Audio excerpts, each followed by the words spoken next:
ഇവിടെ ഒരു സാധനം ഇരിക്കുന്നത് കണ്ടോ? എൻ്റെ പൊന്നെ, ഇതെന്താന്ന് മനസ്സിലായി നിങ്ങൾക്ക്? ഇതൊരു ഡ്രോൺ കൈൻഡ് ഓഫ് സ്റ്റഫാണ്. അപ്പോൾ ഇതെന്താ ചെയ്യുന്നതെന്ന് പറഞ്ഞു കഴിഞ്ഞാൽ, ഈ കാട്ടുതീയൊക്കെ വന്നു കഴിഞ്ഞാൽ ഉണ്ടല്ലോ, കാട്ടുതീയൊക്കെ വന്നു കഴിഞ്ഞാൽ അതൊക്കെ കെടുത്തുന്നതിന് വേണ്ടി വെള്ളം നിറച്ചുകൊണ്ട് ഉള്ള ഒരു പരിപാടി. അതേപോലെ തന്നെ നമുക്ക് വലിയ പാടങ്ങളിലൊക്കെ കൃഷി സ്ഥലങ്ങളിലൊക്കെ മരുന്നടിക്കുന്നതിന് വേണ്ടിയൊക്കെയുള്ള ഉപകരിക്കുന്ന ഒരു വലിയൊരു യന്ത്രമാണ് ഇവരോട് ഉണ്ടാക്കി വെച്ചിരിക്കുന്നത്. അതിൻ്റെ ലീഫും മറ്റുമൊക്കെ നമുക്ക് കാണാൻ സാധിക്കും. ഇത് ഒരു കിഡിലൻ സാധനമാണ്. ഇതിന് തന്നെ എന്ത് വെയിറ്റ് ഉണ്ടാവുമെന്ന് അറിയാമോ? വലിയൊരു എൻജിൻ പവേർഡ് ആയിട്ടുള്ള ഒരു ഐറ്റമാണ് ഈ കാണുന്നത്.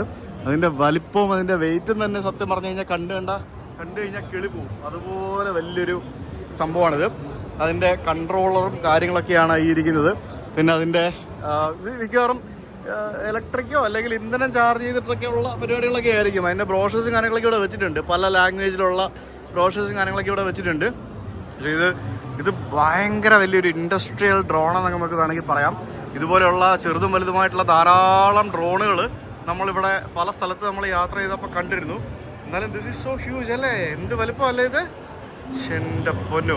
ഈ ഒരു ഏരിയ മുഴുവൻ അഗ്രികൾച്ചറൽ എക്യുപ്മെൻറ്റ്സ് ആൻഡ് മെഷീനറീസിൻ്റെ സ്ഥലമാണ്. അതായത് കൃഷികളൊക്കെ ഓട്ടോമേറ്റഡ് ആക്കുന്നതിൻ്റെ ഭാഗമായിട്ടുള്ള കുറേ എക്യുപ്മെൻറ്റ്സ് നമുക്കിനി കാണാൻ സാധിക്കും.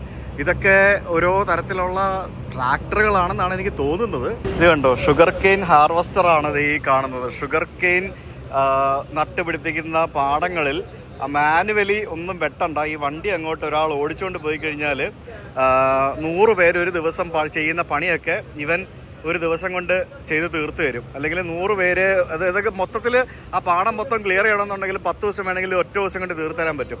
അതൊക്കെയാണ് ഇതിൻ്റെ അഡ്വാൻറ്റേജുകൾ. ആ പ്രോഡക്റ്റുകളൊക്കെ ഉണ്ടാക്കിയിരിക്കുന്നത് കണ്ടില്ലേ?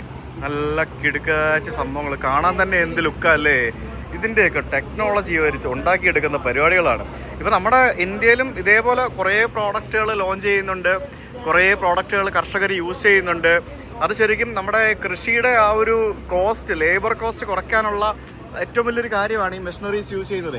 അങ്ങനെ ചെയ്താൽ മാത്രമല്ലേ ഉള്ളൂ നമുക്ക് വളരെ ചെറിയ പൈസക്കൊക്കെ നമുക്ക് ഈ വെജിറ്റബിൾസും ഫ്രൂട്ട്സും അങ്ങനെയുള്ള ധാന്യങ്ങളും ഒക്കെ കിട്ടുള്ളൂ. ഇതിൻ്റെയൊക്കെ മേളിൽ കയറിയിരുന്ന ആൾക്കാർ ഫോട്ടോ വരെ എടുക്കുന്നുണ്ട്. വലിയ വലിയ ട്രാക്ടറുകളാണ്. ഇതിൻ്റെ വലിപ്പം നോക്കി, അതിൻ്റെ ടയറിന് തന്നെ ഒരു 4 അടി ഹൈറ്റ് ഉണ്ട്. എന്തോരം വലിയ ട്രാക്ടറാന്ന് നോക്കി. എന്തോന്നടേ ഇത് ഈ കൃഷിസ്ഥലം പ്രിപ്പയർ ചെയ്യുന്നതിന് വേണ്ടി ഉപയോഗിക്കുന്ന ഒരു ട്രാക്ടറാണെന്നാണ് ഇവിടെ എഴുതി വെച്ചിരിക്കുന്നത്. എന്നാലും എന്ത് ജൈജാൻറ്റിക് ലുക്കിലെ സാധനമാണെന്ന് നോക്ക്. അതായത് നമുക്ക് ഈ ഓരോ കൃഷി കഴിയുമ്പോഴത്തേക്കിനും ആ നിലമൊക്കെ ഉഴുതു മറിച്ച് അടുത്ത കൃഷിക്ക് വേണ്ടിയൊക്കെ റെഡിയാക്കണ്ടേ? അപ്പം അങ്ങനെയുള്ള പർപ്പസുകൾക്ക് ഉപയോഗിക്കുന്ന ഒരു വലിയൊരു ട്രാക്ടറാണ് നമുക്കിവിടെ കാണാൻ സാധിക്കുന്നത്. എൻ്റെ പൊന്ന്, ഇതിൻ്റെ ഹൈറ്റ് നോക്കി. ടയറിൻ്റെ 5 അടി ഉണ്ട് ഇതിൻ്റെ ബാക്ക് ടയർ. 5 അടിക്ക് മേലെയുണ്ട്, 5.5 അടിയുണ്ട്.